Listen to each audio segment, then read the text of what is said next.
All right. Hello, everyone. Welcome to Dissolving the Divide. We're happy to be back this summer.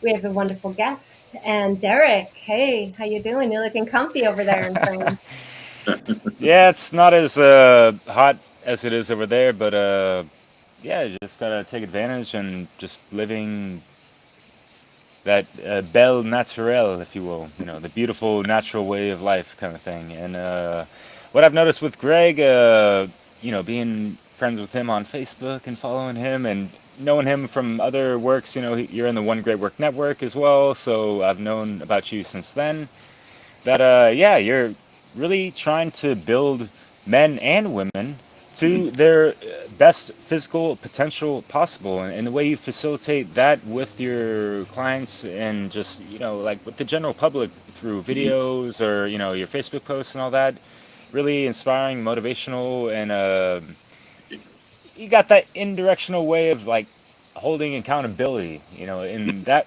we need more of in whatever degree or level, in whatever field of, path work, with the mind, body, spirit, which is not always balanced properly with a lot of people that are trying to do this path work properly, correctly, and harmoniously.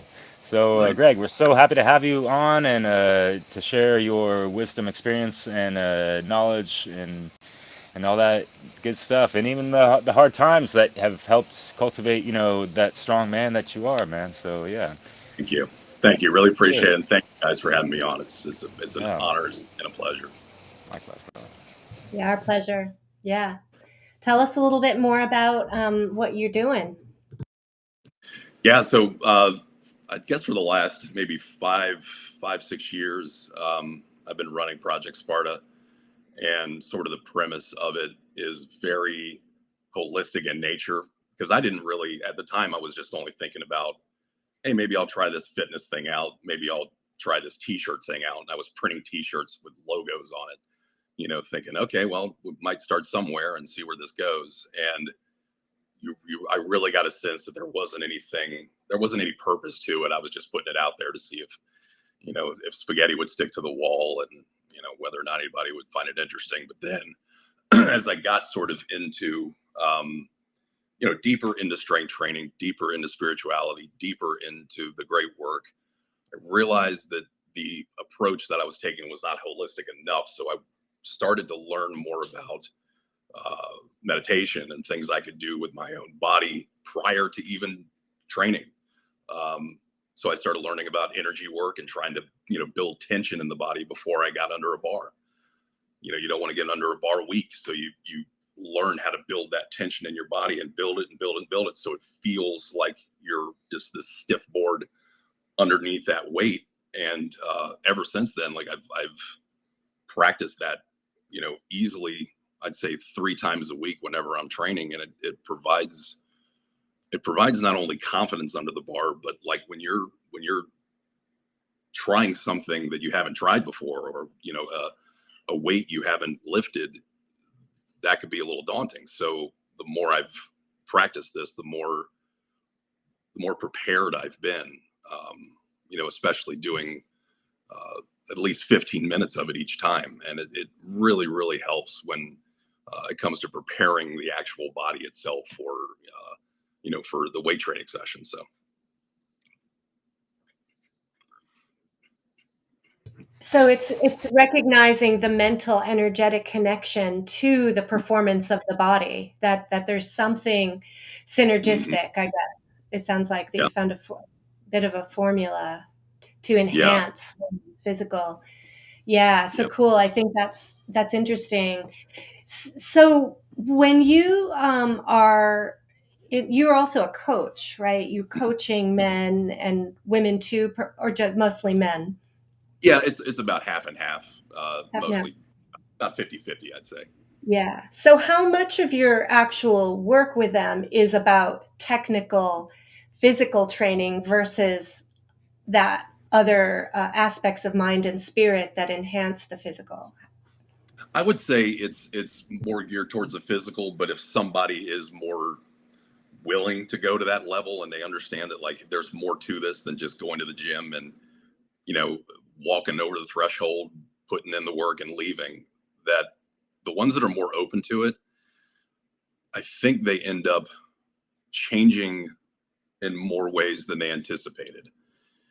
They come away with sort of a connection to the gym that maybe they didn't have when they started. People are very scared of the gym sometimes when they haven't been in it for a while, or they just don't like the atmosphere. But when you look at it as a real privilege to be able to do this kind of stuff, to be able to do this with all the equipment we have and the advancement in the technology we have, there's no question that you come away with a deeper knowledge, not just of the weight training aspect itself, but the deeper stuff, and even the scientific stuff. Like, you learn, biomechanics through a lot of application. You're trying to learn how to move your body in a way that's advantageous for the lift, rather than, technique is obviously something that's so important. And if somebody doesn't have great technique, which is, I'm very, very specific about how I want that done, because we're dealing with very heavy weight a lot of times, and we're dealing with weight that could hurt us, right? And there's a resistance element there. So it sort of ties into that whole, you're fighting against resistance all the time. And I can get into kind of the training methods that are very sort of, I wouldn't call them, they're not new, but they're the type of methods that haven't been practiced as much in the United States.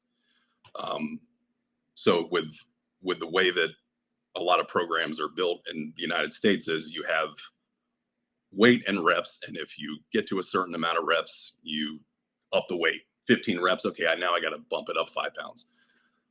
Well, they generally, that generally works until you get up to such heavy weight that you're pushing several reps of heavy weight, and that's not sustainable, especially long term, because that forces injury a lot of times to happen.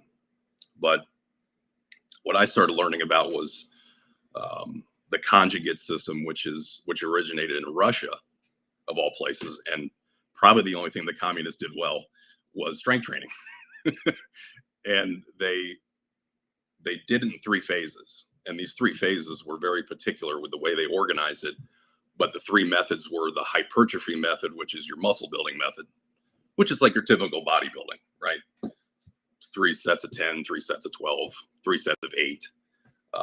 And then you had another method called the absolute strength method, which was any, heavy weight for 5 reps, 4 reps, 3 reps, where you'd really, really push that heavy weight. And then there's the most interesting method, which I love, and this is the most, it's the hardest, but also the most rewarding, is the dynamic training method, which involves resistance bands, where you attach the resistance bands against the weight and you push against that resistance. There's fancy names for it, but I'll just call it speed work, because it teaches you how to push the bar with speed. And because you want to push the bar with speed, because the longer you're under the bar pushing it slowly, the higher chance of injury. So the way that's designed is you put like 30% of your heaviest weight that you can handle on the bar, very small amount of weight. Then you attach the bands to it, to the training implement, like a base of a squat rack, and then you push against that band tension. And what it does is it actually helps you learn how to improve your force, sort of your rate of force production. You're really, really pushing hard, rather than just pushing straight weight. So it's a total different aspect of training that people don't really incorporate a lot of, that I started doing myself, and then helping the clients get really fast with how they train, very explosive. And I think for a lot of people, it's a new sort of aspect of training that a lot of people just haven't tried, but it's because it could be scary. These bands are really heavy, and the weight could fly back in your face if you're not careful. But it takes a lot of specificity to make sure that you're doing it properly. So thus the importance of technique. So what's the why around making this effort for people? Why is it important that people develop and build muscle and strength? And what's your selling point on that, for people? I think it's the longevity aspect, right? We're as you're getting up there and as you're aging, the factors that will enter your mind and enter your body, where you start to believe that, hey, if I'm aging, then that means I'm going to get weaker. I may not be as healthy. I may not live very long because maybe my relatives didn't live that long, or my fate is sealed because my genetics are this way.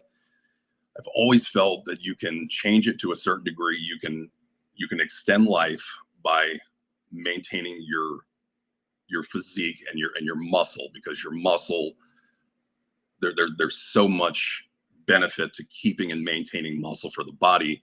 And then lifting heavy weight, it reduces so much illness, and your just your mass and your bone density is improved just in those times where you're really trying to push against heavy weight and really build your tendons and your ligaments and your muscle. And you guys see it. You guys see the difference in people that are in their 70s and 80s and look like they're 60, and then the ones that are hunched over and crippled and look like they're older than they are. And you see the difference in lifestyle. We've seen those two memes come up of like the side by side, and it's true. I mean, anytime you see these people they live for health and fitness, they're usually the ones that end up in very less compromising positions in their health and life later in life. So I try to really push, especially for people that are in my age group, of like, hey, you got to start thinking about longevity and kind of push aside the ego for this fact that you're not going to be able to push the weight that you used to push when you were 20. And you have to realize that there are going to be certain limitations, but there are other ways to improve your body that maybe you're not aware of in this new venture, this new phase of your life, that maybe you could try yoga for the first time. If you're open to Pilates, if you're open to those methods I talked about with speed work, being explosive. Those are things a lot of people take for granted because they just think, oh, I just got to go to the gym. And it's more than that. You're right. There's so many different methods and specificity with training that you could kind of get lost in it all, so I always try to push that on the clients, especially when they're first being really apprehensive about, is this really going to help me build muscle? Is this really going to help me, gain mass, put more mass on the body so that my organs are protected, my joints are protected, because our joints are going to they're going to get damaged anyway because of the amount of work we do just with our bodies. So I think it's important to reduce that by strengthening the body. I just to follow up on this, one last question is like, why is weight training perhaps preferable to body weight? Just using body weight exercises, what's your idea about that? I think a lot of times for tendons and ligaments, you could do a lot with your body weight and you can make a lot of progress. And again, the times where I had the most success as a coach, and then I was training at least 37 people at a time at one point, they were all doing body weight exercises because it was during the scamdemic. Nobody had a gym, so you had to think of some way to get these people involved, and they made progress. But you go leaps and bounds beyond in progress when you have something to push against. It really is another aspect of life people are just finding out is more important to actually having this resistance to push against, to improve your joints and your tendons and your ligaments that we take for granted. It's not just about just building muscle. It's safety. It's making sure that you're reducing your likelihood of injury.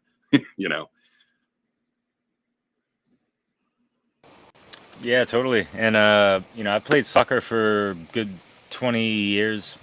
Yeah. Not the biggest fan of the name soccer, but yeah, I played in America. But I also played in Europe a little bit, and played for community college at a really high level. And weight training was part of the regimen, and even a little bit of yoga. They were one of the few people that I've even heard at the time. This is like in the early 2000s, right? So I learned a little bit, got a cool couple years of experience of like really understanding and recognizing and experiencing the emphasis of all these things that matter so much. And yeah, the coach was really cool, like boxing instructor as well.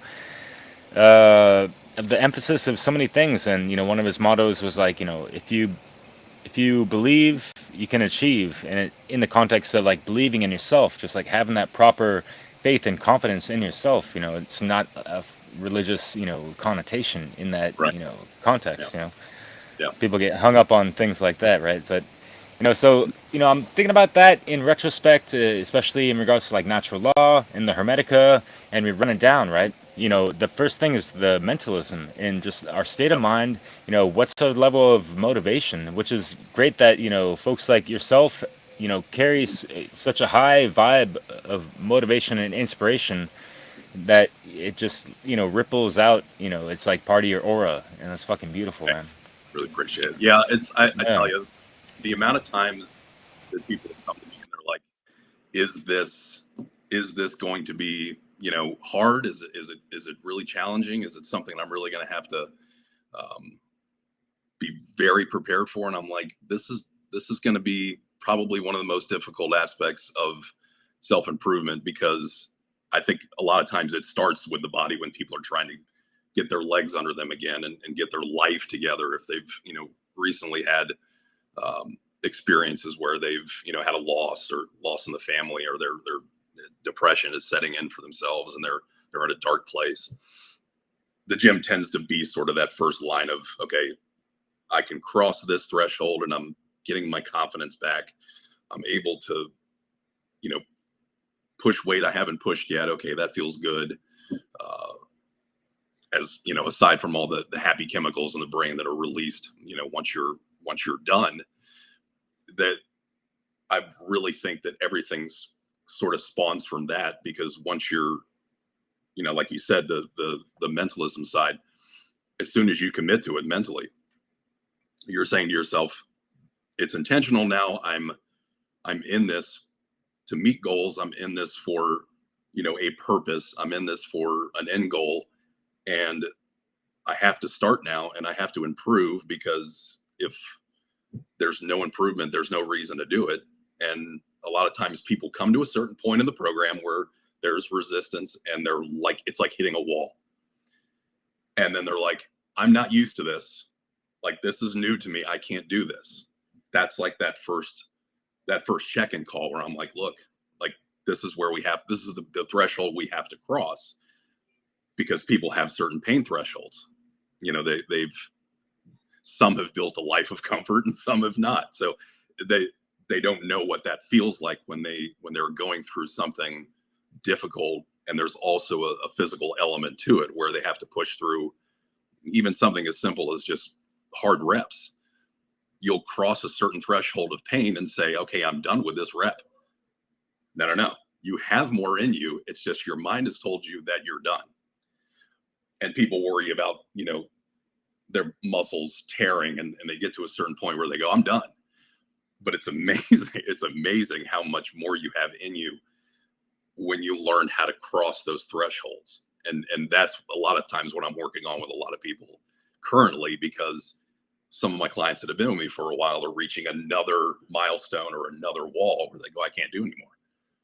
It's coming to a certain point for them where they have to realize that there's another level, above where you are now. And this can continue for a long time. And you could cross over into something you don't expect to cross over, when it comes to a pain threshold. So that's something that I've really tried to practice a lot with the clients, but and try my best to express it, through the videos and tell them there's definitely a way and your own mind is blocking it. So Yeah, it's very clear that by pushing yourself physically, pushing through the physical resistance, you're also building up your mental strength. mhm. And it's often the mental strength that blocks our physical training, and the physical lack of physical training can have an effect on our mind, right? So there's the psychological benefits of this pushing against resistance, doing hard things, in building confidence, in having sort of a almost like a mental template Yeah, for not giving up. Almost, could you speak a little more about that?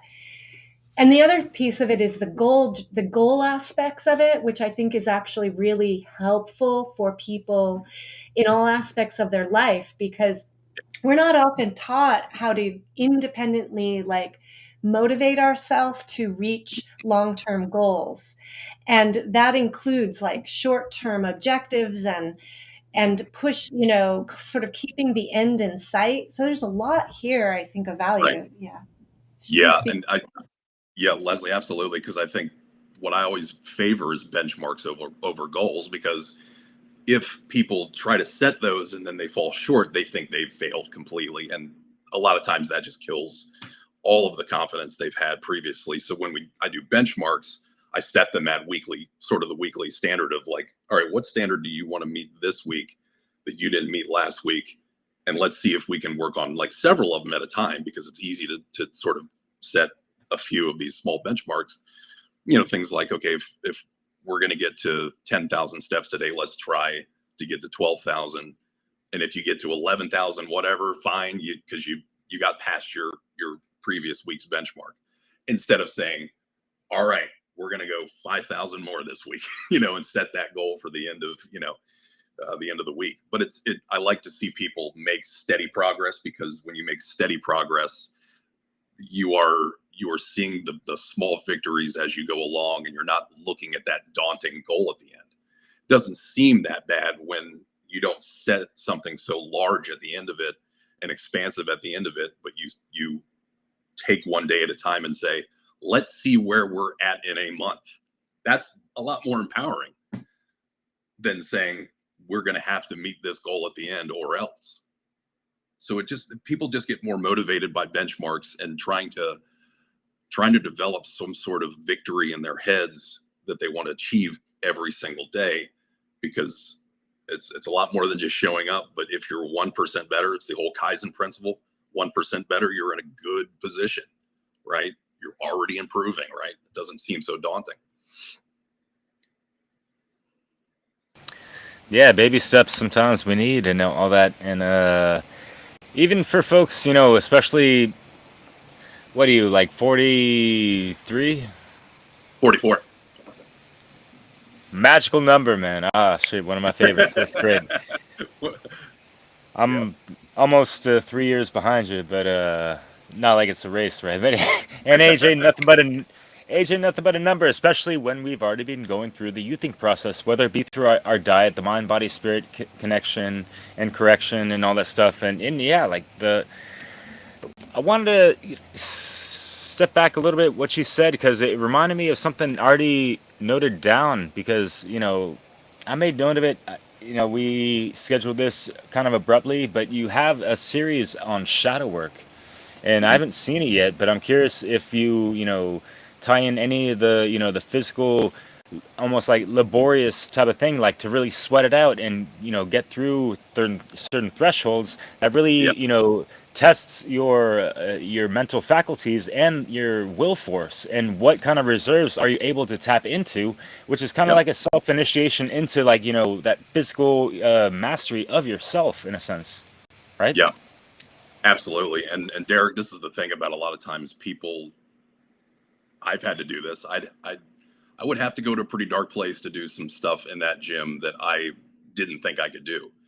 It's almost like you have to really dig deep into your past and think about things that come up in your life that you're trying to purge yourself of. And along with that, you see that there's things that change over time. And what I used to do is I used to have some kind of like mental Rolodex in my head of memories that brought pain. And I would look at my future, and then I would look at my present day and say, I've done so much since then. Look at how far I've come. But also thinking about the things that have happened and using that as the motivation itself. And you honestly do have to go to places in your shadow work that aren't as desirable, but it's strange how you can accomplish so much in your life based on doing that work and ensuring that it's not going to be all puppy dogs and ice cream all the time. And you have to build up the courage to know exactly when to use that, because a lot of times you don't need to apply it to everything, but in a sense, the things that you're really struggling with, the things you need to push against and get clearing on, it requires that work. And for years, I ran away from that, right? I was constantly thinking that, well, we can't have anything bad happen, and this doesn't feel very comfortable for me to have to deal with this terrible thing. And because I ran away from those things, it set me back. I felt frozen. I never moved. I didn't advance. I didn't expand. I didn't evolve. So the minute I realized that you had to really dig deep into your past, and even sometimes into your ancestry and the pain that comes up with that, it could be a little daunting for a lot of people to dive that deep. But with any form of meditation, with any form of focus, in any form of a train of thought, there is a way to push through those thresholds in life, and not just with the training, but in your own social life and your love life. There's so much that needs to be done to ensure that you're always pushing and you're always improving. And to have to do the shadow work to advance that, you just have to expect it sometimes. It's a must. Yeah, for sure. What kind of self-talk issues come up, with people that you're working with, self-talk that helps promote and expand versus, like freeze and hold back? How do you Yeah, approach that? I tell you, the toughest part is when I have these Zoom calls. People people have to be pretty vulnerable and courageous to even reach out a lot of times. Um, and the hard part is changing that self-talk starts with changing your self-concept. And it's the self-concept is just the way we organize these thoughts in our head. And if they're disorganized, we have to reorganize them to our advantage so that we're using those strings of thought in a more positive aspect, a more positive light. And I mean, we see all the time people talk about therapy, but therapy only focuses on the content of what has transpired in your life and how you're dealing with it. Something like timeline therapy and NLP is more of well, how are we structuring this problem in our head? Where is it located? Is it an auditory thing that we keep hearing in our head that's holding us back, or is it a visual thing? Where is it coming from? How do we solve that and take that and change that into a more positive thing? But the struggle is to have to initially go back and have to relive those memories in order to heal. And that's been the hardest part of the experience, because you feel the pain through the call, like you just do. You feel the struggle that they're going through, and sometimes you relate to it, and sometimes there's a story that comes up in your own life, but you have to, in order to do the techniques, you can't just start bringing up your own baggage or whatever. So what I try to do is I try to have the client focus on just the image of what occurred, or just the audio that comes up, Because if you start getting into the why, there's no solution to that. It's just, where is it located? Where do we need to change it? Is it visual? Is it audio? And then using timeline therapy to sort of teach your old self how much you've advanced, how much you've changed. And there at one point, this is where people get most kind of choked up and emotional, is when you have to take your current self and your mind and your memories and walk back to the history, throughout history, go back to your past and lead your old self along as you pass through life, telling that individual how much they've advanced, how much they've evolved. And that really is what is sort of the main, I think that really transitions people into, okay, what can I do now? Now that I've sort of reached back and I've changed this aspect of my memory of what happened, and now it's changed based on this exercise, this technique. Now where do we go, so that we don't go back to that place in our head? Yeah. Yeah. I really find that fascinating. It relates to, work that I'm trained in as a therapist and clinical social worker, where the key, like when you're using the word reliving, I think what is different about this process, this healing process, is observing consciously as a witness to the Yep. old self, Seeing right? it. Yeah. Yeah, seeing it from the new perspective, like seeing Yep. it from who you are now, grown up at whatever age, going back to when you're 8 and got bullied and called a puny, whatever, right? Right. And so it's this process of detaching a bit, separating from it, witnessing, and going through the timeline and shifting, right? It sounds like shifting the Yeah. perspective Yeah. about yourself. And Mm-hmm. I really like the aspect of getting into the detail of, where is it in your body? Is it a Right. physical sensation? Is it a visual Mm. image? Is it an auditory? Again, it's really helping to create that bit of witness and detachment that Yeah. shakes it up, can break the stuckness of a Yeah. of a wound, right, Yeah. in your system. Yeah. Yeah, nice. Yeah, and I think it's pretty cutting edge, really, that you're combining that deep work with Mm. the work of fitness and Right. physical expansion, evolution, and maybe on some level, like over, I guess, a time in history that our species has disconnected in a way from our physical potential because Mhm. of all of the traumas that we've Correct. experienced. It's just a thought. Yeah. Yeah. Derek, do you have anything to add to that? Yeah, sure. I don't know if you're familiar with a good friend of mine, Odysseus Andrianos. He's Yeah. also I know. Greek. Yeah. Yeah. Cool. And he I know Odie. also implements, he wrote a book about, yeah, good old Odie. Yeah, went to high school and San Diego State University with him a little bit. Anyways, yeah, he incorporates the shadow work stuff as well. He wrote a book about that. And what I really liked and stuck with me of what he likes to talk about a lot, and I'm sure you mentioned this, in your work and one-on-ones and all that, or group sessions, whatever. I'm Mhm. sure you got a lot, right? Uh, the issues are in the tissues, and so how do we work that out, right? That kind of stuff, and really get Yep. through the thick of things, so the meat of the Yep. the issues. Right? Yeah. No.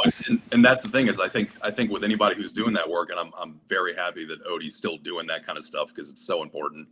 And I've talked to him several times about it through DM, of like, where where is NLP going? Where is therapy going? What direction are we going in? And I think there's a way to change the dynamics of it, where we're no longer scared to really confront those things. I think a lot of people are starting to be more comfortable with sharing that with trusted people. But where is it going as a even an industry, or where is it going to where it's no longer about just the content of what's going on, but how are we actually changing it in our own minds, in our brains, and can we make certain aspects of NLP more accessible to people? Can we make it so that it doesn't seem like it's, to people that are very close to it, quackery, because people will sit there and say, well, it's not scientific. Okay. It doesn't Right. deal with the mind. And you're talking about the positive sides, right? You already kind of clarified that in the beginning, but yeah, we all know the malevolent, manipulative sides of the NLP stuff and propaganda, all yada yada, right? So I'm glad you're trying to flip the script on that and introduce people in that positive light of things and really kind of cool. Isn't it really about awareness and consciousness? Because the way it's used against you is because you're not conscious of it, right? But it's not in itself an evil thing. It is a way of understanding our psychology and our physiology, right? Right. And how you're wielding it. I mean, I honestly think that when I started doing it, I was even a little apprehensive when I looked into the program. I was like, well, who's teaching it? It's like you're really kind of careful about who you're learning from. And when you realize that it's been sort of around for so long, and you're learning it from so many different aspects and so many different angles, that when you find the right person to learn from, and that person's background, and maybe they've struggled in the same way you have, or maybe there's something you relate to.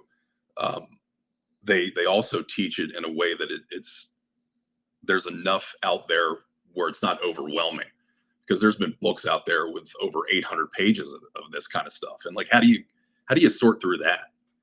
How do you sort through manuals of this stuff? No, you just have to actually sit and practice it first with yourself, but also, like, when I work with the clients, I'm making sure, I'm like, all right, did I cover this part here? Because if I skip steps, it's not going to work, not going to work. So I'm so careful about what direction I go in. And that's why I don't want, a lot of times when I'm helping someone out, I'm not asking them to talk about anything deeper and paint a picture. I just want them to paint sort of what is happening up here in their mind, and just talk about the image, what's happening in that image right now, and what's, how are we going to battle that and change that, rather than talking about the content. Like I said, the therapy is just becoming standardized therapy that we know is becoming so dry and not used for any purpose other than to just blurt out your issues, and then somebody's there to listen, right? There's got to be a solution in the end. So I think when we get into aspects of NLP that are positive, it's important to know, like, what direction you're going in and how you're going to solve it, rather than just sitting for 45 minutes talking about things that you're affected by. Yeah. Just venting isn't going to get you the movement. Right. Yeah. Right. And the good therapists know that and Right. work with that deeper transformational process. Yeah. Yeah. So can you give just a brief example maybe of how you might use the NLP? I mean, I think you've implied that, but maybe give a little example of how that can work with a client. So a lot of times what I'll do is we do mirroring. Mirroring is one where you're obviously mirroring the person's energy. You're matching their energy. One of the things that I'm always wary of is, like, I don't want to come off with all this crazy energy when you come calm, right? We want to match energy. I do not want to be the one to raise the, the volume and the craziness when you're trying to be nice and calm. So mirroring is one of those things when I do a first meeting with somebody, that I'm coming down to where they are, or they're meeting up where I am, and we're meeting at a place where there's an equilibrium.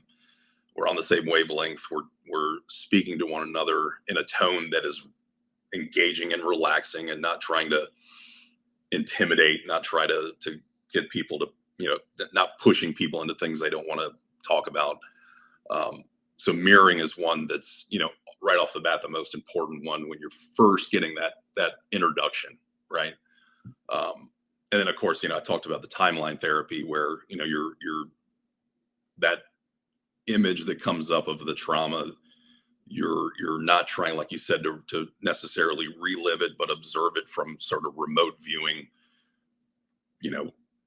rewind back, go back to, when that bullying happened, look at how much your life has changed since then. You're not these things. Tell that person, tell that old person, that young, kid that you were, what they are not and what's changed to prove that that isn't the case, that you're not that, and find where that trauma is located and replace it with new memories and new experiences. And now we can think about that in a different perspective, from a different perspective. So I think timeline tied into NLP. And another one that I honestly think is one of the most important ones is value elicitations. So what that does is you ask questions about what they want, like what ultimately do you want in life? And so they'll tell you sort of and guide you along, and you can kind of steer them into the direction of like, how important are these things to you and where do you rank them as far as your values? So people may rank freedom as the highest, right? Sometimes we're like, that's like the most important thing. And for some people, it's like security. Some people it's love, it depends on where they rank it. And then if you're able to elicit these responses and rank their values for them, they get refocused on what their priorities are, right? Your highest value, maybe freedom. So what are you doing right now? What are the actions you're taking that is showing that you are aligned with that value, right? And then you go on down, all the way down to the end. I rank them, probably 10 of them, and just see where they're at. What are your, 10 highest values? And then the next step is how are we aligned with these values? Are we actually pursuing freedom? Are we pursuing love? Are we pursuing the things you want in life? Are we pursuing security? So on and so forth. So I think those three are kind of the ones I exercise the most and use the most as far as techniques. And it's been a wonderful experience learning as I go along and teach this stuff. And then you connect those what you were able to help them reveal, you're connecting that to their goals and physical fitness. Absolutely. Yeah.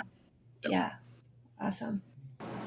Yeah, I was thinking in my head, just like, all right, yeah, like after we establish our values, it's great. It's kind of like accumulating knowledge, but how are we running that through the trivium process, which is kind of like how you go over with your clients, in not worrying about so much about the why, as you mentioned, in that specific context, right? It doesn't have to be, like the trivium, this rigid, stepwise process with the, who, what, when, why, how, and all that stuff with everything in context, right?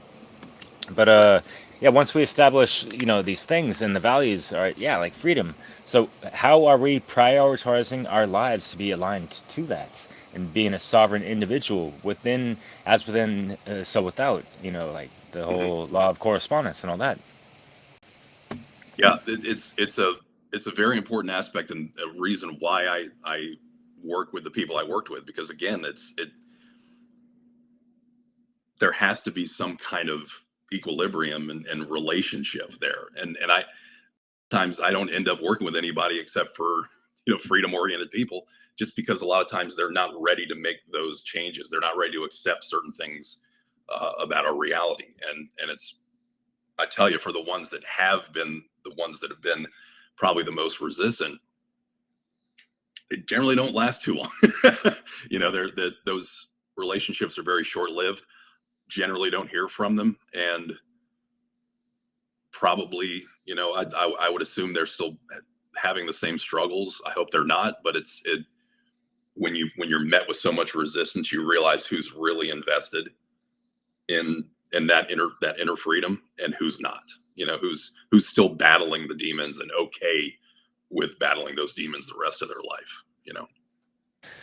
Yeah, that brings up a good point, and I want to kind of shift the conversation a little bit because like the whole gym scene, and there's it's so commercialized, and there's like a culture within a culture, and these subcultures in like the gym rats and whatever, and you have Yep. the TikTokification of the social media effect of everything now, and like people are in there with their smartphones, just like have you seen these videos of like, hey, I'm trying to like do a video. Why you walking in front of me? Or why you trying to Yeah. look at me? Like these women trying to act like they're like looking for attention, but they don't like it. You know, it's, Yeah. it's a Bizarre. mixed bag, of course. I'm not trying to generalize. But you've noticed, like just like the divisiveness of the psychology behind all these things, Hmm. right? And what's motivating people behind this exactly? And like, are they going to the gym to get garner attention and create content for their social media platforms? Or are they Yeah. really trying to do like some proper disciplinary work to get that mind, body, spirit more activated within themselves and Yeah. have some good strength with yeah.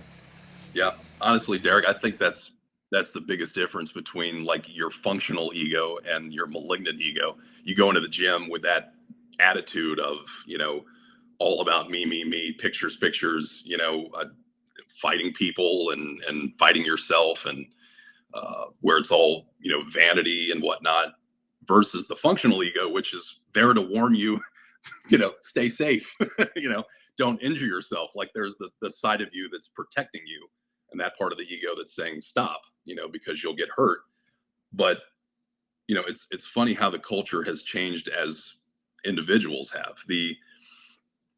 The way that it used to be, and this is I'm only going back to when in the early 90s. I mean, the culture was so different because if you walked into a gym, there was sort of a it was almost like a it was almost like a random hierarchy that was established immediately when you walked in, to where the strongest guy, but he was also the nicest usually, because he had struggled, right? He was in the same position that you are now. So like, when I was that young kid, I was looking for the strongest guy in the gym.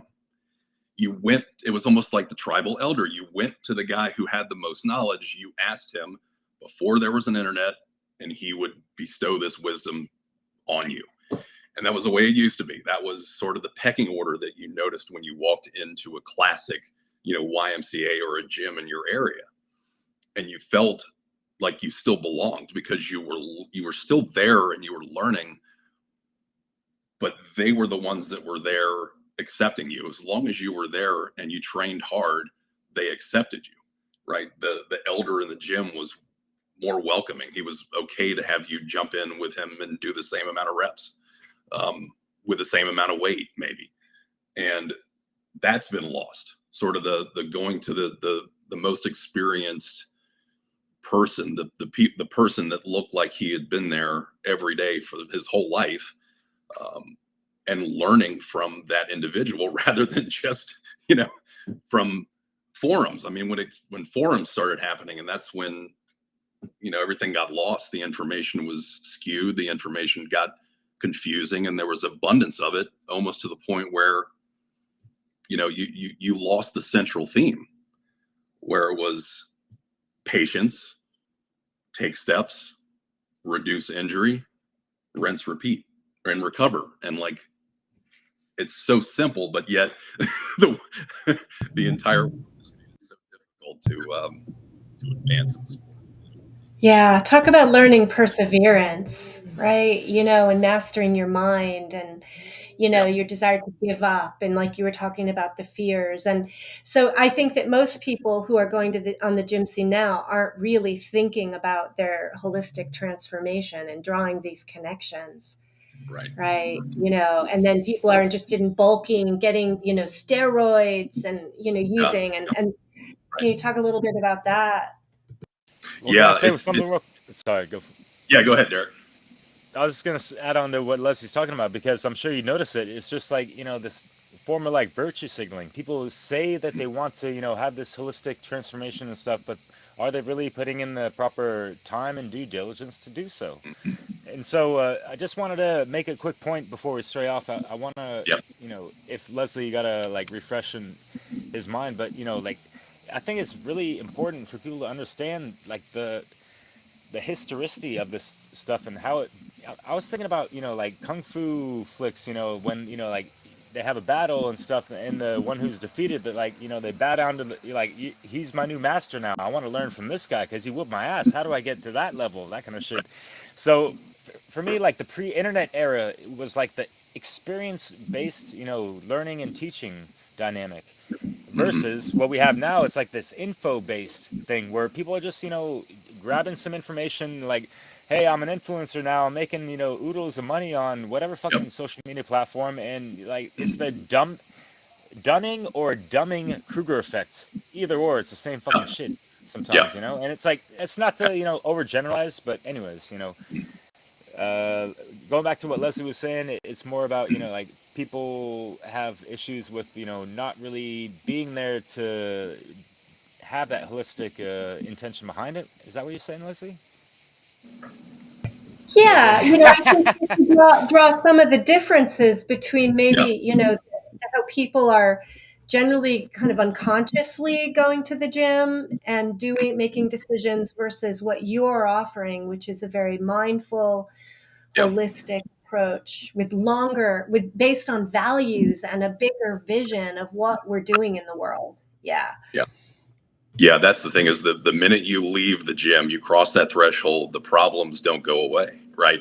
You're not you're there temporarily, you're solving them there, but they're still around when you leave.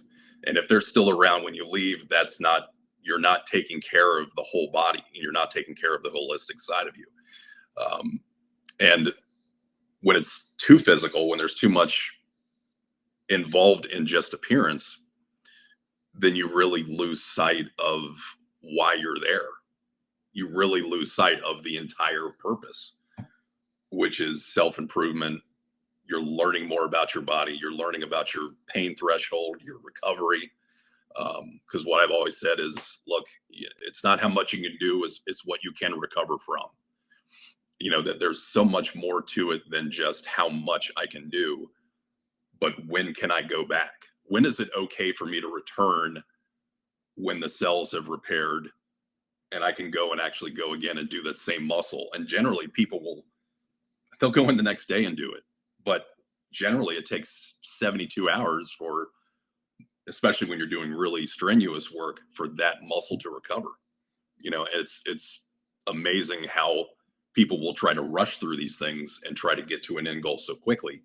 And I think that's an aspect of a lack of patience that we all know that people just want the results so fast. And this is why I never did a 90-day thing because it's just there's no point in organizing it to such a degree that you're only going to be in there for 3 months and think there's going to be some massive change. Yeah, there's going to be some change, but I mean, if you put in the time and you're able to do this long term, 6 months to a year, you'd be amazed at how much your body can change and how much your perspective can change and how much ultimately your life can change just based on those things you learn, as you work through those sessions. So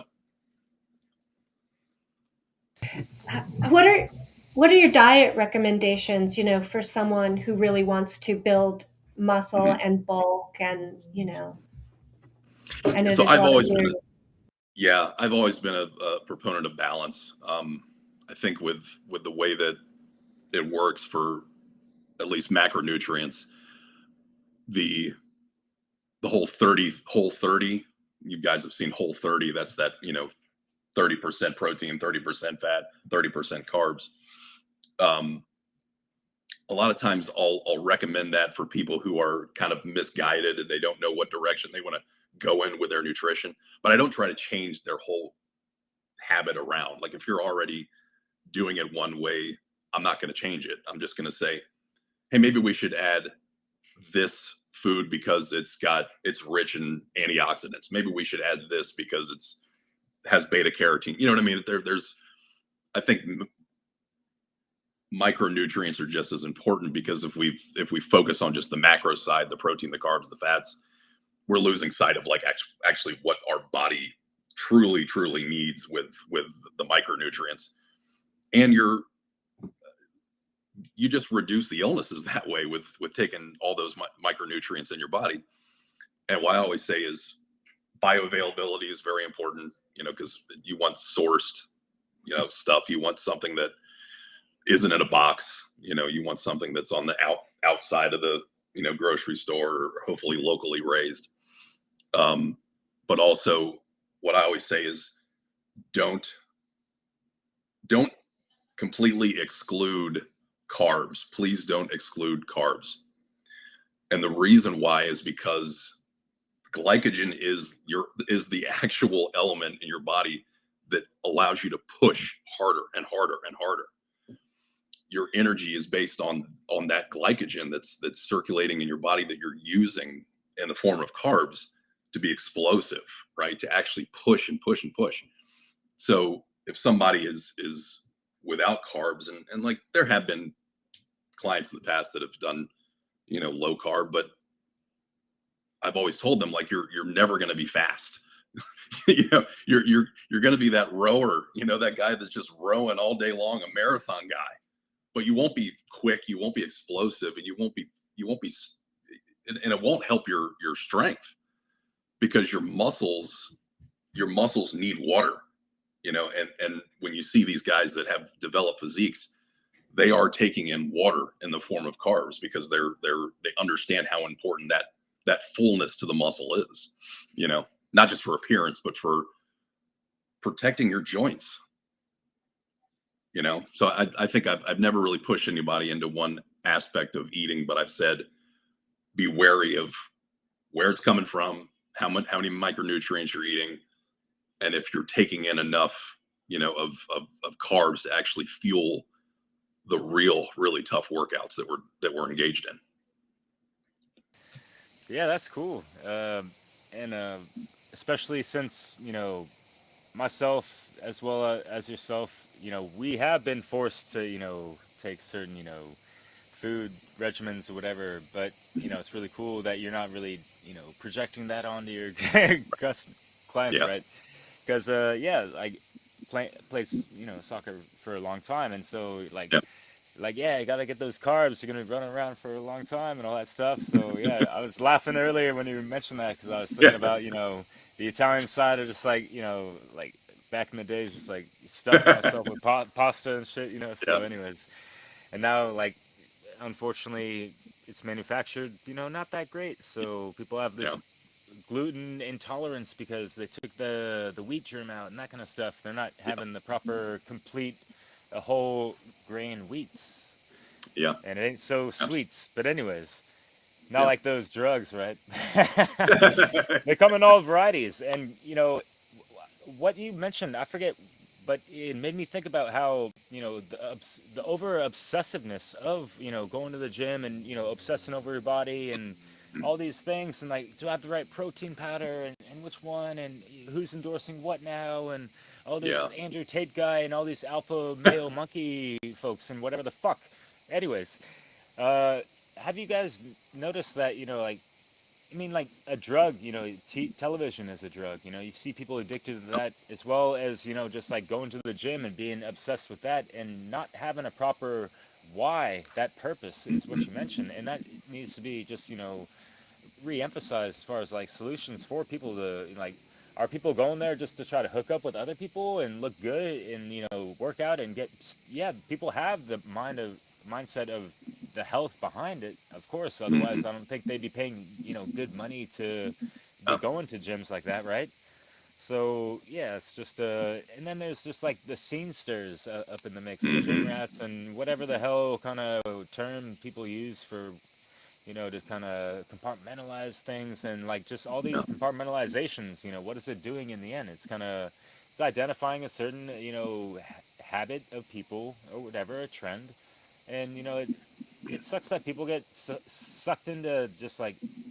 that's their identity now, or that's Yeah. what they're affiliated with, and it just creates little divisive little things here and there, and it's like, Yeah.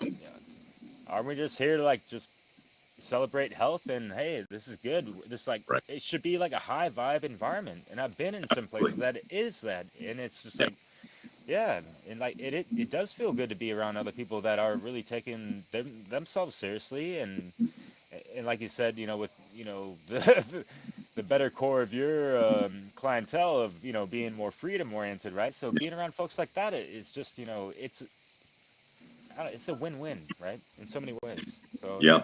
Yeah.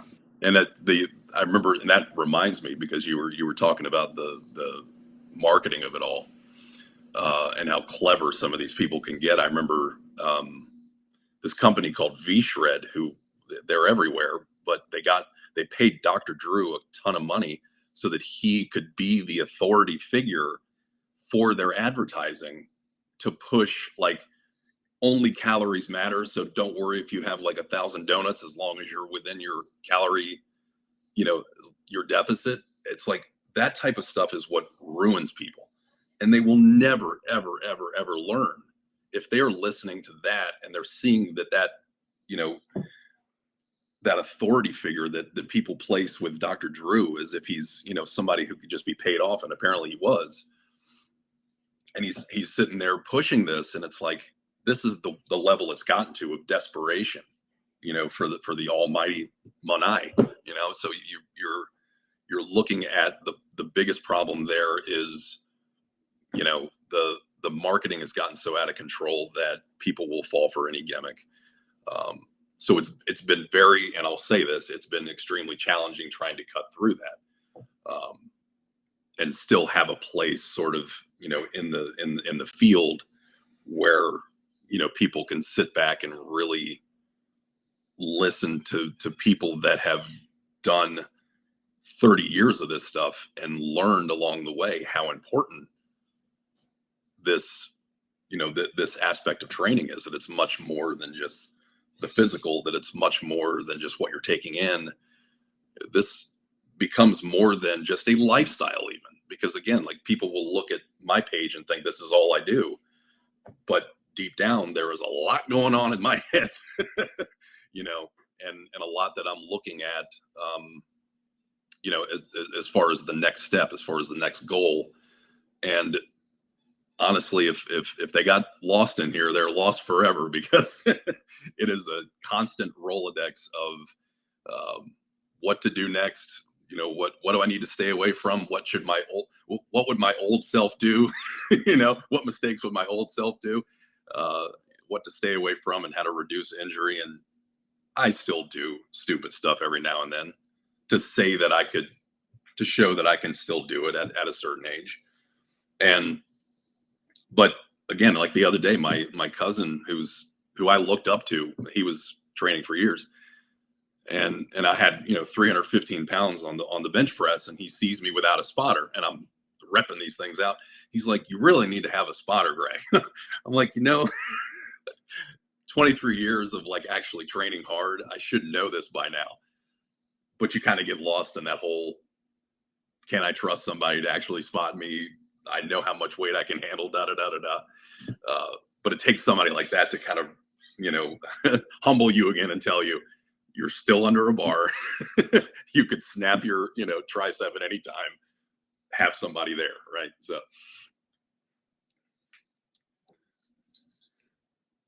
What's your view on aerobic activity, and you know, when you're pursuing like holistic fitness, you know, mhm. the weight training, and then you know, I keep hearing that you know people are de-emphasizing like running or you know treadmills and things like that.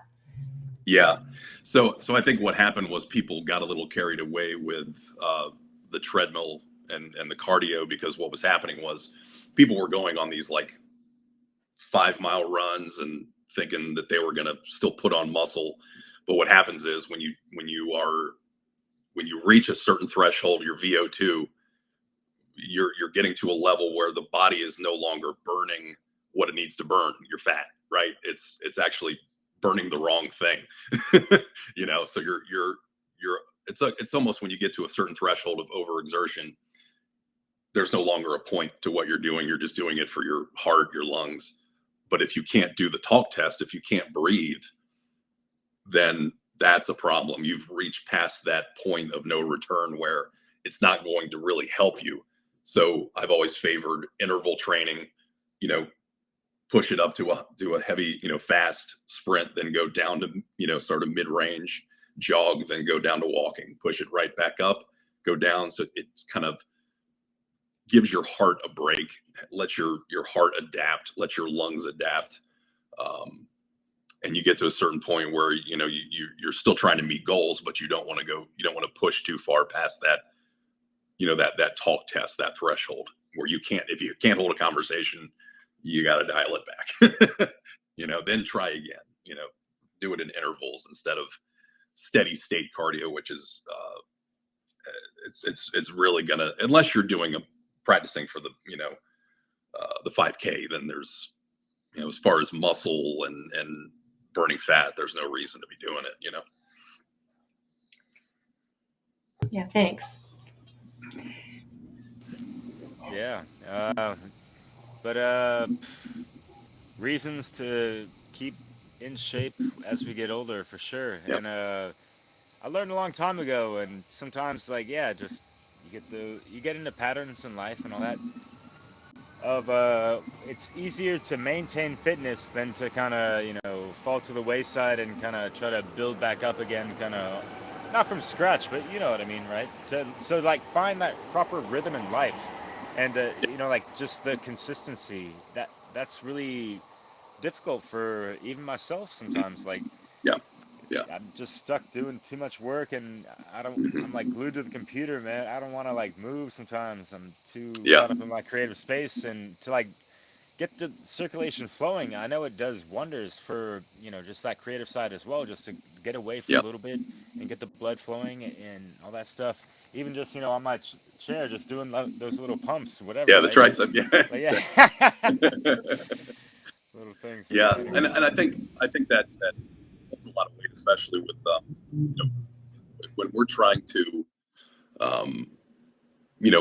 build ourselves, self-improvement or whatnot. I think the most important thing is the consistency is one thing, but it's having patience, but it's also like, how are we filling our cup?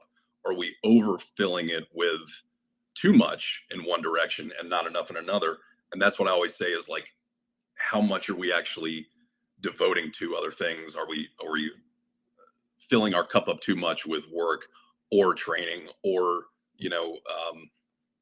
anything else under the sun? But like, I think if we're really at a point where people are overexerting in too many ways, they're overdoing it, and I think you could call it life balance, but eventually you're going to have to turn down the volume on one aspect of your life in order to turn the volume up on another. Just like knobs, in a recording studio, something is going to fall back and take a break. But as long as we're not completely eliminating it from our lives, I think we can live in a lot of harmony if we're prioritizing one thing at a time or two things at a time, and dialing another thing back. So if you're, not going 5 times a week, that's not a bad thing. Twice a week is even better than anything, a lot of people in the world are doing, with our obesity problem. So I think it's extremely important to know when to dial it down and know, overtraining is still a thing. So I think it's important not only to keep that consistent, but understand that there are going to be times where you're going to have to dial back, and you're not expected to be going every day. Your body does need rest, but also your family needs time. Your, friends, are around. You want to spend time with them. Not just the great work. It's like there's other things that you're including in your life that take, that have a lot of value. You still want to have those things be important, and still have aspects of those things going on, without completely eliminating them entirely. Yeah, I would like to hear, more specifically about like the optimal training rhythm or schedule, the routine, and then on a kind of second part, maybe what are the signs of overtraining and Mm, what to do when you're overtrained, how to recover. Yeah. yeah. So I would say during a given week, if you're somewhere in the, 3 times a week for 45 minutes, that's a great average for most people. That'll really get you, in really good shape. Doesn't have to be every day. You can, walking is a good thing to do in between those workout days. So if you're doing, if it's a Monday, Wednesday, Friday thing and you're doing 45 minutes, and then the rest of the days you're doing 10,000 steps, I mean, that is the standard for improvement. That is the industry standard for you are on a good pace, right? This is like the average for people where they can make a lot of progress. Um, and as far as the clues to overtraining, I think when you start to notice that the where your progress was stalled, if you're starting to go backwards. So what if you did something one week and you're like, well, maybe I'll try, doing the same amount of weight that I did last week. If that is going backwards and you can't do what you did last week, that's the first clue, because now it's like you're not getting enough rest. You're not letting the body recover properly. And again, that 72-hour, thing is pretty important, like I always say.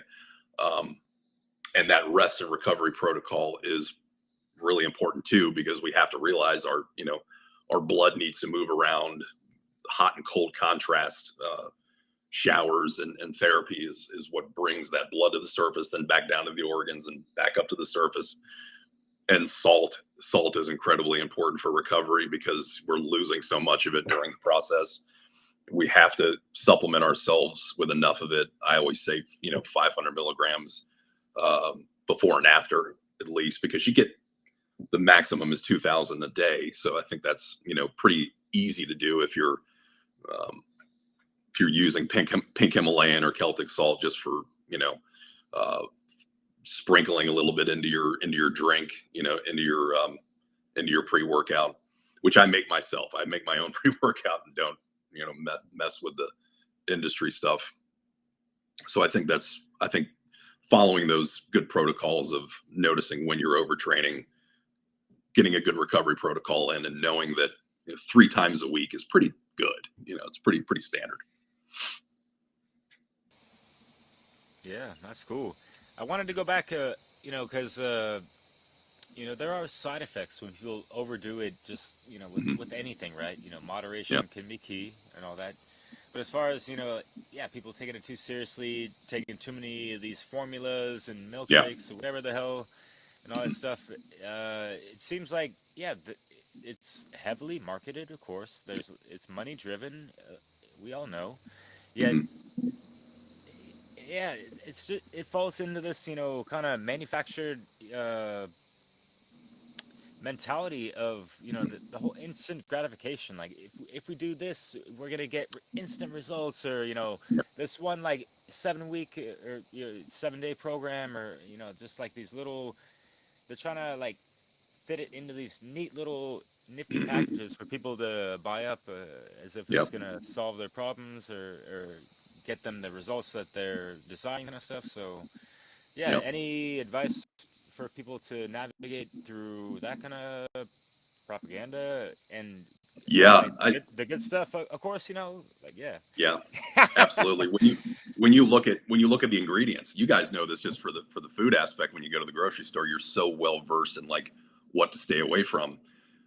I try to do that as much as I can with the supplements, and tell people like what are the ingredients you're actually using. What are the ingredients that are useful, and then what's the added junk that is not necessary for that particular supplement. Like if we just take pre-workout, for instance, there's basically just 3. It's arginine, citrulline, and beta alanine, and the 3 of those things are in pre-workout because they vasodilate your arteries. They're supposed to widen them so that you get better blood flow.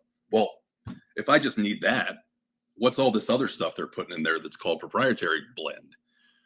What is this? Why is there so much added sugar to this thing when I don't need the sugar, right? When I can get that from an apple, a natural sugar from strawberries or something, and just eat that instead, get the natural sugar. But then as soon as I'm using a pre-workout, I look at those 3 ingredients and say, all right, we got those 3 ingredients covered. Now we're going to put a little salt in there, for hydration, potassium, magnesium, and cherry juice. And then you have a complete pre-workout right there. It's primed and ready and doesn't have any junk in it.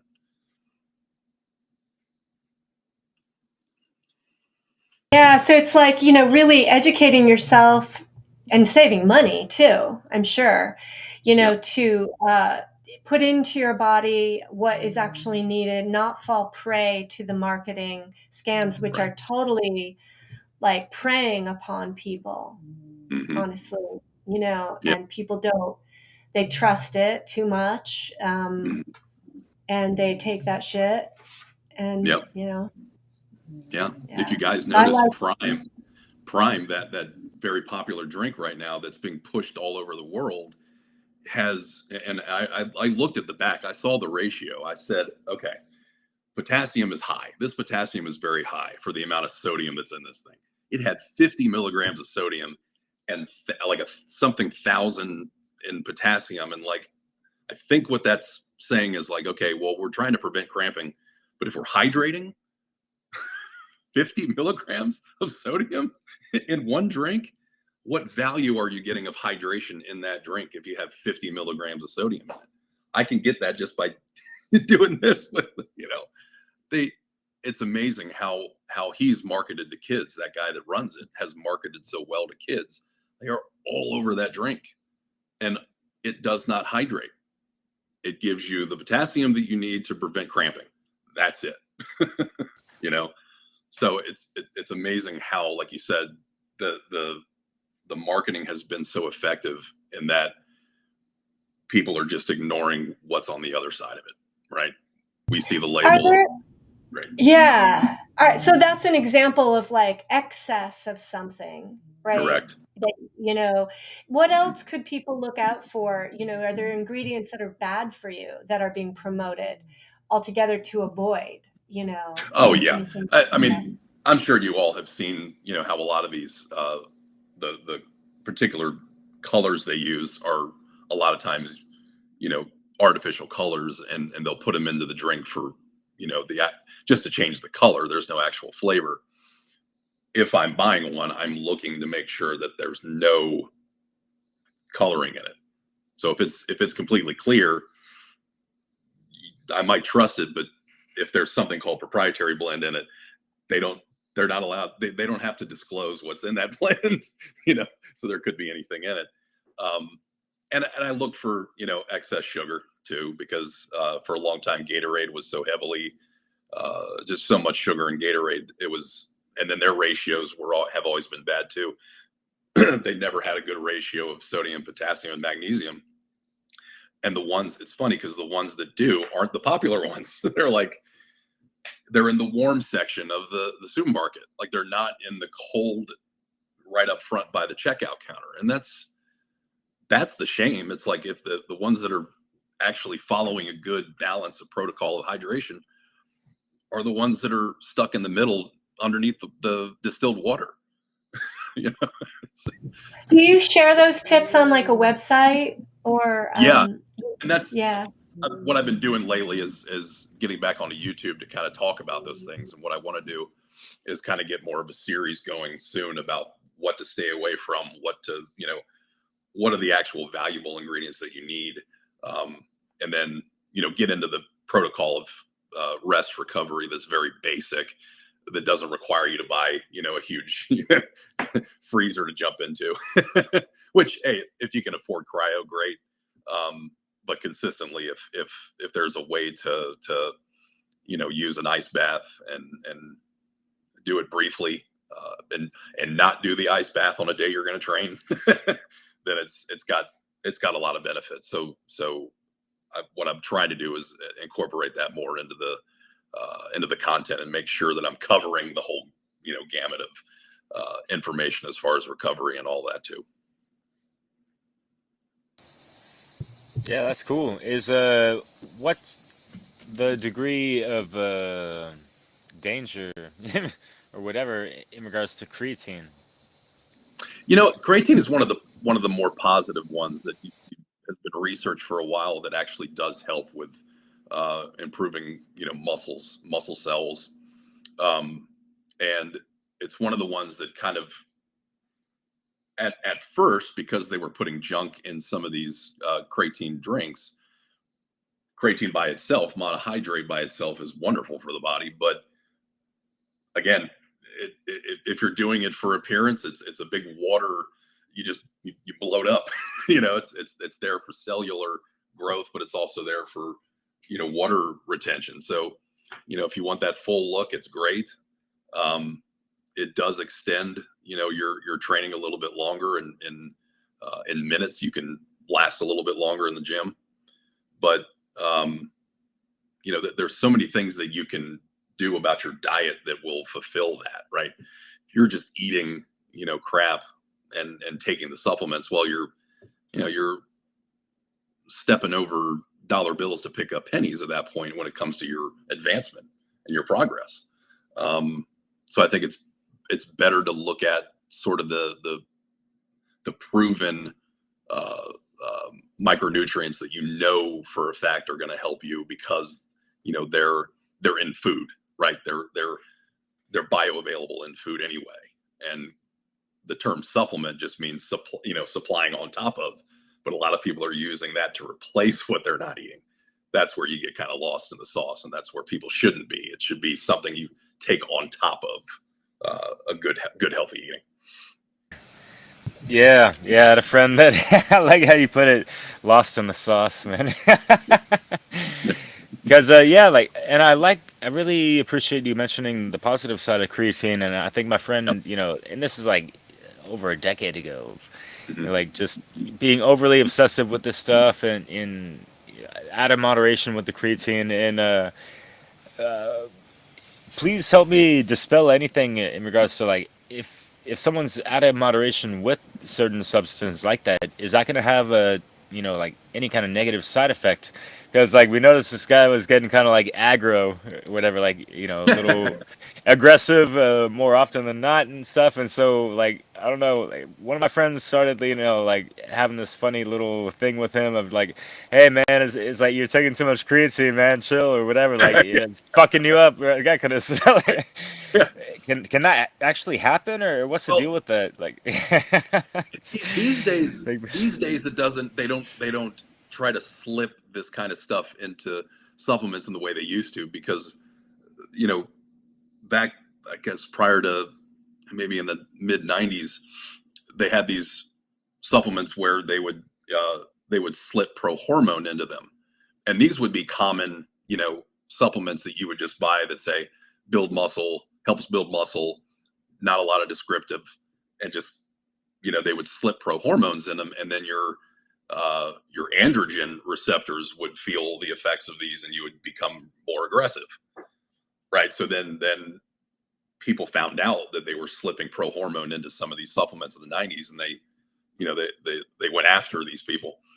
And then later on, there was a supplement called Jack 3D, and this thing had traces of meth inside of the supplement. It was because of the word, the long extended word, people didn't think anything of it. It was 5-metha, blah, blah, blah, blah, blah. Nobody paid any attention until they realized that was traces of meth that were put in to a pre-workout in the '90s. So that was the direction the industry was going to go in. That's got sick, man. The freaking, it's like more without morals, or Yep. And so I think, yeah, it's a word of caution to everyone to really read labels, know what you're putting in your body, because you Right. can't trust the manufacturers to be looking out for you. Yep. I had a question about Yep. body type differences and expectations around bulking and the effects you get. And, Yep. you know, and can you like really change and sculpt your body out of, to change your body type, things like that? Yeah, but this was an interesting thing that I learned when I was helping high school kids out. For a while, I was training the kids that would go on to play Division II, Division III, Division I sports. their senior year. So I was kind of in charge of like introducing them to what their college workouts would look like and be prepared. I don't want you to be a deer in the headlights. You probably didn't get the training you in high school for any of this stuff. So let me show you how these work. And it was funny because the women, a lot of times their bodies wouldn't respond to a typical bodybuilding routine of, say, 3 sets of 10, 3 sets of 8, a typical bodybuilding workout. Their bodies would change significantly from strength training and low volume of like 3 sets of only like 4 or 5 reps and really heavy weight. So they responded for some reason to that different stimulus than the men did. And the men responded more to the heavy volume of like several sets, several reps, several sets. And it's funny because at a time where I didn't think that mattered, looking at the way it affected the kids that were, 18, 19 years old, 20, 22, it was funny watching as they progressed. It was like all of a sudden things clicked when we started changing the rep scheme and the way in which they train, their methods. So the whole time I'm thinking that everything's going to work. Turns out I was wrong. So, and that's why still to this day, the training for women looks different than the training for men in the program. They're not doing the same thing. In fact, a lot of things are the same, but they're very little changes, during the course of the program. So I make sure that I know, okay, is this type of training here that week that we're doing, is that coinciding with the woman's cycle, right? Because her cycle is going to be different during the course of the month. Do I need to be pushing heavy weight during her luteal phase, which is when you're supposed to back off and rest, when you're supposed to do less intense training and take in more carbs, right? So it's like, because they're craving it more during that period. So you cycle off of that during that week, and then you crank it up, maybe the certain part of the month where they have their energy back, right? For the men, it's pretty much a even keel. They're pretty even keeled, but we have a strange cycle with daily changes. Men have our hormones change daily, and they're fluctuating throughout the day and changing all the time daily. So it's almost like a minute by minute thing. Whereas the women it's day to day and month to month, and we're kind of like, jumping, going back and forth and peaks and valleys all throughout the day. So, and I always try to encourage the guys to train in the morning, because that's when testosterone is at its highest, cortisol is at its highest too. And you want to take advantage of both of those aspects of the body too. Do you think that, there's people that have identities as being kind of skinny people, and, they could work out, but they don't really get big, is that really true? Or can anyone become bulky? Maybe different for women to some degree, but especially for men. Yeah, I think you can change it to a degree, right? You have limitations of your genetics. Some people you look at and you see, you go, oh man, there's so much potential there, because you have such a good base and there's so much muscle we can pack on you. But again, it's a lot of times it's muscle potential, which is the term I like to use for it, is like, if you have a certain calf muscle, let's say, that's long, right? You have the long calf muscle. For women and men, if that muscle is one of these muscles that's really long, and you don't have that like nice little softball in the back, like it's like some people have with their calf muscle. If you have a long muscle, yeah, it may not look like developed like the one that's got the, softball back there, but that long one has more growth potential. So it really depends on each muscle on each body, what muscles have the most growth potential and which ones don't, if that makes sense.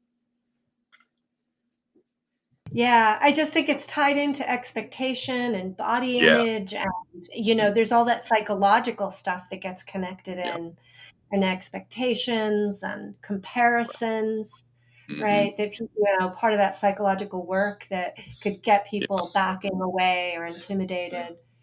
Yeah. Right. There's the resistance because they want to look like somebody they know, and they want to say, can I get to this person's level? And the real thing that has to happen is you have to have an honest conversation with yourself and say, who are you competing against? And really, it comes down to competing against yourself. And um, we're still going to do that comparison because it's in our nature to say, are we doing better than this standard that we've set, that this person is setting, right? But if we set our own standards early on and through those benchmarks I talked about, where I want to get to a certain level this week, then it's not so daunting to think about what it's going to look like 10 years from now. I didn't think I was going to be this big, when I started out, but then I thought, well, I put in the time every day to do this. I devoted all the time to it. I applied everything I learned.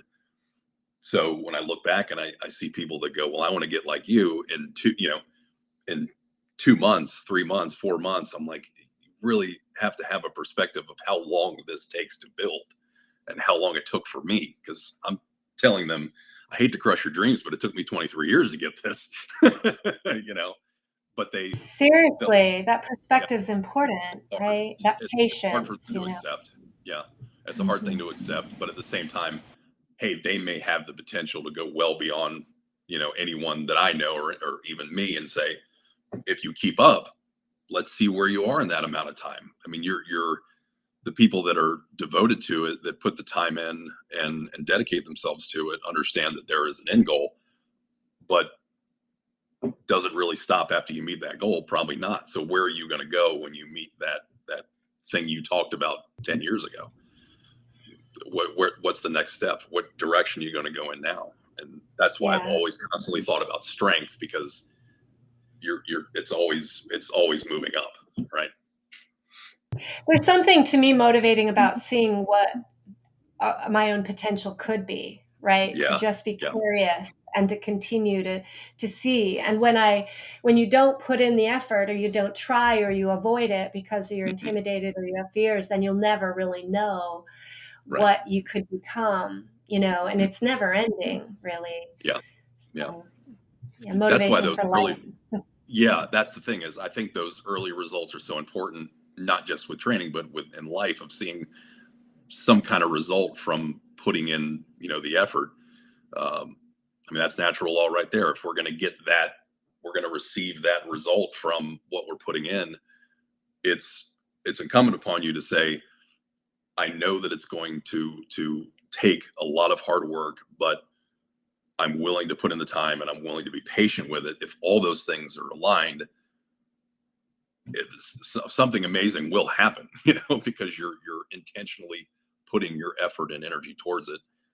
And I think if people start to realize that type of thing is something that cannot be built, in a day, in a month, even 3 months, that, I just don't want them to fall by the wayside because they have been taught that the expectation is that everybody who's on Instagram, or everybody I'm comparing myself to, it looks like they put no effort into it and they look great all year long. We have to remember that these people might be on some substances, and they might be doing things in bunches. So they could be recording all this stuff when they're at their peak, right? And then when they dial back and they're not in their peak conditioning, that's when they're not putting that stuff out there. That's the whole trick, with these people on Instagram. They'll dial it up, they'll put a bunch of stuff out there, and then they'll go away for a while. And then all their stuff will still, be in succession, all of their material, all their content. But it's like, you think by being there, it's happening at that moment. They're probably sitting back with tons of material that they've recorded over that period of time at peak conditioning, and they might be in not as peak conditioning at that moment, and they're probably not putting anything out. So it really is tricking a lot of people into believing that these people are that well conditioned all year long. So that has to be taught too. That has to be reiterated, because everything has a cycle, Yeah, speaking of cycles, that Yeah. brings me to that wonderful thing that I wanted to talk about in regards to people's, ridiculous expectations in the nation that glorifies instant gratification within the Instagram or TikTokification and all that jazz, but Yeah. it takes us away from the natural rhythm and speed of life. Are we Yeah. really moving at the speed of life? Like this is a marathon. All the shadow work and all these things. It takes years and years and years and years and years to really get over certain thresholds and like be at certain levels of whatever kind of semi to advanced mastery of our own lives and be the proper cause point to the effects that happen in our lives. Like as you just talked about. Like we're gonna reap what we sow. We're gonna get back what we receive. How much effort are we actually putting into it? How much heart do you have backed up behind it with the fucking Right. will force? Like actually Right. actualizing that shit, right? Yeah. Not just talking about it or virtue signaling and all that stuff. Right. That's and a lot, that the expectation has been, you know, perpetuated again by social media, and that's the damage that's been done to a lot of the people that are younger than me, and the kids, and that's hurt them in their confidence. It's hurt them in their willpower, and if you see that now, people that are 18 years old and they're seeing people that are that far advanced, and that person is on some kind of substance, and they're thinking, well, how am I ever going to get to that? Oh, maybe I should start taking that substance, and try to push myself to that level and see where I end up. And I didn't even start to think about even testosterone as an idea until I reached 40. But now you have people in their teens thinking about doing this kind of stuff and pushing themselves to that level.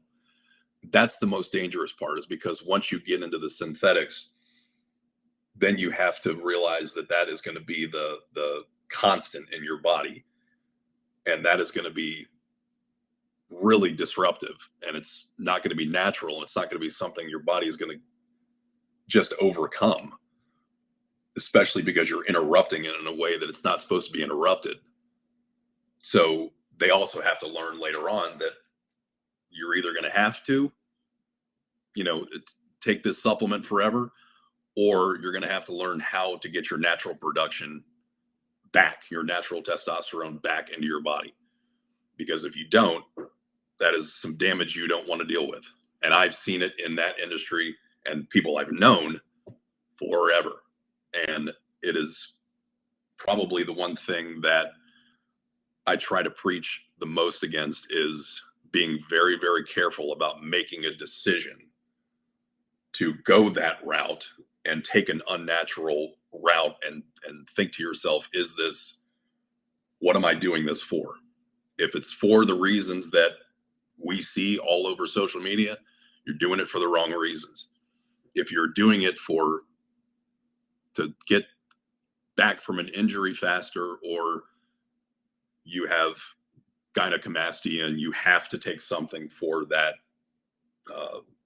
problem growing up, or you have growth plate issues in your life, then yes, like it's expected that these people have to take that type of supplement. But if you're doing it for selfish reasons, if you're doing it for vanity, what's the use, right? And what's the cost? What's the consequence, What are the long term consequences? on your body? Yeah, And really thinking through decisions, because, like you said, if you supplement with a foreign, like a hormone, for yeah, example, then your body stops its natural production, or it slows yeah, it down, right? Right. absolutely. So then when you take away that supplement, your body's sluggish, not responding Hmm. Yep, in balance. Yeah. So caution. absolutely. Yeah. Yeah, and I'm So going to be talking a lot about that too coming up in a lot of these videos, about my own experience of just getting to a level where I felt comfortable. Because when I got to an age, I thought, well, I could do one of two things. I could deal with the fact that my energy is low, that my sex drive is low, that my libido is low, that my sleep is crappy, or I can look at a solution where I can get myself up to a certain level and then completely come off. So what I started doing was I said, I need to be at this level, because this is the level that most men feel happy. right? And it's like, let's just say a typical 50-year-old man, and his testosterone levels are like 600, 700. It's right in that median of like very healthy testosterone. So when I knew that I got to that level, with synthetic testosterone and exogenous hormones, I knew that if I got to that level, I could completely taper off and say, okay, now my natural production's back. It kicked my hormones into high gear, and now I'm at a place where I don't need to, because I supplemented it to the mean. I needed that average. I needed that mean, and now I'm never going to dip below here, and I don't need to go higher, because that starts the estrogenic effects and the other problems with high testosterone. So, and that's what I want to warn against, is dosages and doing it the right way when you reach a certain age and you have the symptoms, right? And what to do naturally before you go down that road of even thinking about doing exogenous testosterone. So Really, really good warnings, I guess, caution, words of caution. yeah, And there's a lot to learn about that, right? Yeah, before yeah, taking action, educate. yeah, tons. Yeah, Yeah. I'm learning a lot from you. I haven't heard a good amount of this type of rhetoric, so really appreciate a lot of what you're sharing with us, Greg, for sure. Absolutely. And the fact that we're kind of moving into the second hour, which is kind of like, we're not going to drag on forever. Although it's always lovely to talk to folks like yourself. But hey, we all got our lives to live and all that jazz. But not to drag on, but as far as like your observations in Yeah. throughout your experience, and whether just before you got professional with your own teaching or whatever, on or off or whatever, like what have you noticed that kind of like has been controversial within or outside of the gym area, or that kind of like divides people in a sense, kind of like going over the theme of our show in a sense of any observations to that, and any kind of advice to how we can kind of do away with that kind of crap. Yeah, I think it's the war on the whole nutrition thing and what people should be doing, and just pushing all of these extreme measures onto people that say, well, you have to do this. It's vital that you eat your weight in protein, which to me always never made sense, because again, your body is functioning off a certain amount as it is. I've always said, you don't need your body weight in protein. You need just enough. You need 70% of that 1 gram, per pound per body weight. And to me, I've always thought that people pushing a certain way of eating onto others, and that's where there was a war going on within our own freedom community of well, this is better, that's better. To me, it was, what is working for you, and whether or not that particular nutrition choice can be changed throughout time. Can you actually eat the thing that you say you can't eat? Is it possible that you'll be able to finally eat nightshades when your body has rejected them for years? And I've seen it. I've seen people able to actually eat again what they used to eat, that previous to that was damaging to their health or damaging to their gut. The body has a weird way of adapting, right? It's just, you go through a series and a cycle in your life where things aren't agreeing with you. It doesn't mean it's going to be that way forever. Now it can in certain circumstances, but I think if we put enough emphasis on the things that make our body feel good, and we know that we lack in certain micronutrients, and we look at our own blood tests, and that's why I got with a company that offers blood tests to look at those types of things within the hormones and all the other micronutrient where that's lacking in someone's body. You can really start to turn around a lot of the issues that you have just by looking at those in a magnifying glass and saying, what direction do I need to go in now?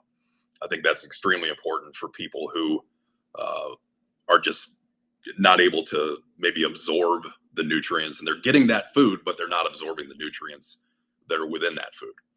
That happens a ton, and it's a matter of the gut rejecting it, right? Doesn't assimilate in the blood if it's caught in the belly, right? But I think that's not going to be a life sentence, right? You will be able to eat what you want again, or be able to assimilate into your blood the micronutrients that your body needs for, optimal health. So hope that answers it. That's cool. That's helpful and hopeful, right? And I think that, so I think as we're winding down, maybe share more detail about this array of services and that you offer, and where people can find out about your work. Yeah, absolutely. So it's all on Coach Greg P, and I do a lot of work on Facebook here. A lot of my posts are on Facebook, but I do a lot of the NLP videos on TikTok, like that quick, bit of information. And I'm doing long form now again with YouTube, but offering mostly nutrition and customized nutrition and customized fitness, as well as the NLP coaching for the men. I'm opening it up to women. And I think that's, just a tale of more women becoming interested in actually using that as an offer, and as a service. But for the men, it's been incredibly rewarding, because so many of them have started out in really tough positions. And it's great knowing that this kind of stuff can really help. The psychological changes that they go through has been enormous. And I'm appreciative of the fact that, like, I've been able to learn how to teach this stuff and actually coach it.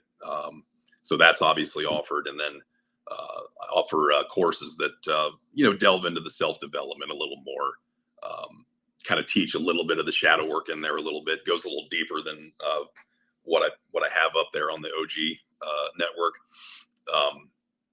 And I try to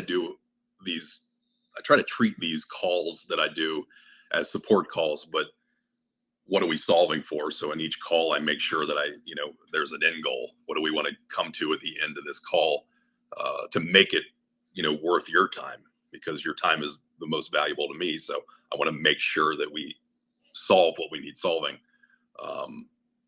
So it's in those, nice little brackets of nutrition, psychological changes, NLP, men's healing, and of course the courses that help with self-development and self-improvement.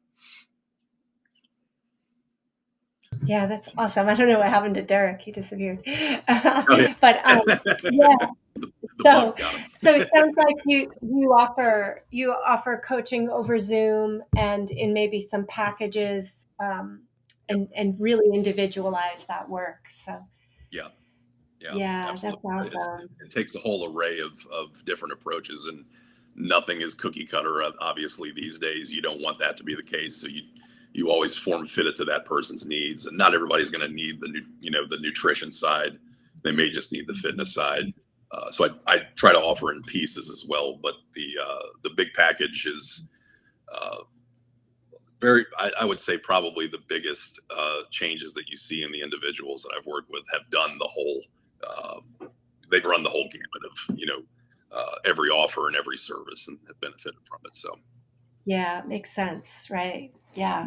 So we've talked about a wide range of topics. And is there anything that you feel like we missed? Anything that you want to add that you think is important to leave with people today? not really. I think we covered so much of it. I want to reiterate just having the patience to work through a lot of the doubts that maybe people have, and to really take a chance on themselves, because again, being stuck is hard, and having to express that to somebody is tough. And it's even just the courage to reach out to me. I know what that takes, because of the amount of times that I've had to reach out to people myself and not feeling like I was ready. Right. But if you take the opportunity to understand that this is, it's we're not going to rip the Band-Aid off. We're going to take this, methodically. It's going to have a purpose to it, but also move at a pace that I think is very advantageous for the client, because we're not rushing anything. I'm not in that type of headspace to rush many things anyway. So I always feel like patience is a virtue, obviously, in this aspect. I want to make sure that the program, illustrates that. So. Yeah, great. Thank you so much. This has been enlightening for me and very inspiring. It's got me, I've been not doing, weightlifting, but working with body weight stuff with a friend, but I've been becoming more motivated to getting into the gym. And, as I'm aging, I can really feel like I think that would highly benefit my body, my fitness, right? I know for sure, and I've always known that having exercise in my life has helped my mood and my general overall feeling of energy and wellness. So it's really important, and I think it's pretty cool to not be intimidated by the gym or the idea of lifting weights. I think that there are safe ways to do that, and by facing that fear, the fears around kind of pushing yourself to, can be very empowering and bring like confidence and I think probably roll over in other aspects of your life. Yep. Yeah. Absolutely. It has. Yeah. So thank you so much, Greg, for being here on Dissolving the Divide. And encourage our listeners to look up your information and reach out to you and get consultation on this pretty confusing area, of study. Yeah, absolutely. And thank you for having me. Both you guys were great. And, it's wonderful to be able to talk about this stuff in long form like this. I never get the chance to, so I really appreciate it. Oh, I'm so glad. I think, it deserves it. It deserves this even more because as we're talking, I can see how deep it all goes. Right. Yeah. Absolutely. Yeah. Totally agree. Yeah. Thank you so much. So we'll look forward to Derek will get this all edited and out probably within a week. So awesome. Can't wait. Yeah. And thanks to all our listeners. Yeah. Yep. Thank you guys. Yeah. Hey there, miss me? No, just kidding. Yeah, my computer died. Luckily, the whole recording lasted through to the end. Just want to thank Greg again for coming on and speaking some great knowledge and sharing his wisdom and experience and expertise. So, it's great. And I've always thought this whole interesting phenomena of the gym scene, and we have gym rats and whatever. Now with like it was mentioned, the TikTokification of things, when these influencers, it's like, is their goal nowadays to go to the gym actually to be fit and all that stuff? So anyways, there's a lot of mindfulness we can consider when, even observing, the silliness of it all. And I'm going to throw in a couple silly videos at the end because, it just personifies, these extreme polarities. And it doesn't really give a whole lot of leeway for, what's in between and how we can, kind of really solve it to end this crap,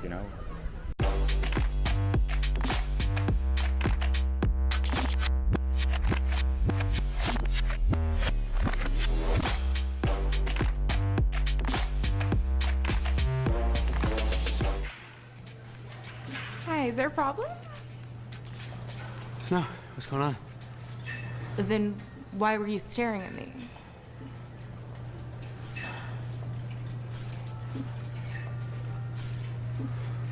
I'm sorry?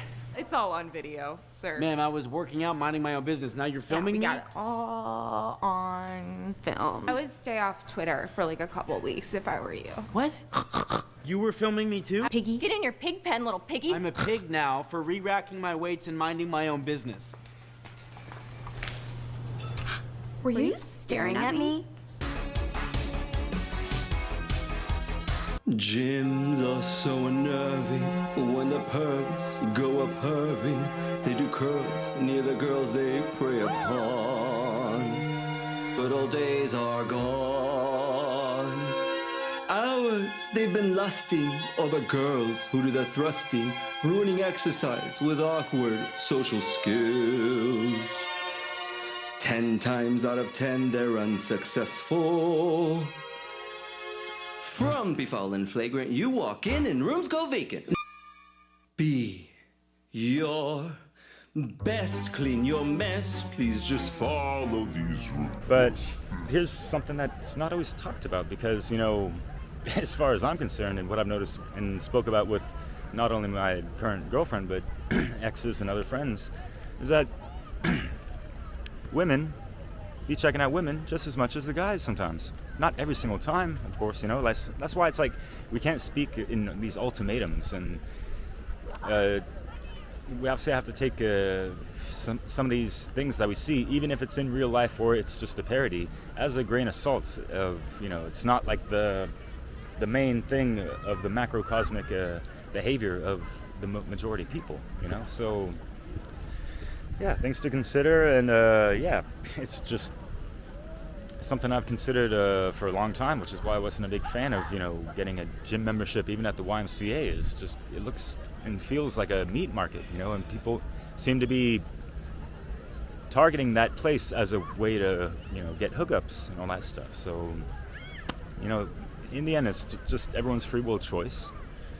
We can choose to keep perpetuating the negative feedback loops within it, or we could kind of, you know, find something better or find solutions within that environment, whatever. So, oh yeah, one thing I wanted to mention is with the shadow, and if you've done that proper work to a good degree, you can recognize shadow projections in other people. And when you go to a place like the gym and stuff, you see certain archetypes or certain, you know, projections of, you know, wanting to be seen or heard, or that kind of stuff, you know, like the attention deficit that they had as a child, that kind of stuff. And so they're looking for it in these places. It's not the worst place to look at it too, but, you know, it's just things to consider in your psychological arsenal, if you will. And then, you know, we're not going to be so polarized by these things that are happening, right? Or play into the polarizations of them, right? So, yeah, got to dissolve those divides. Enough of my talk. I hope you'll, yeah, just feel inspired and motivated to, you know, keep a good level of spiritual fitness, which includes the physical and all this mind, body, spirit that's integrated, right? So, yeah, to, you know, have a healthy trinity within yourself. It's a beautiful thing. So, yeah, much respects to Greg and what he's doing and who he's helped out with. I've seen the results, and it's amazing. So, yeah, keep up the great work.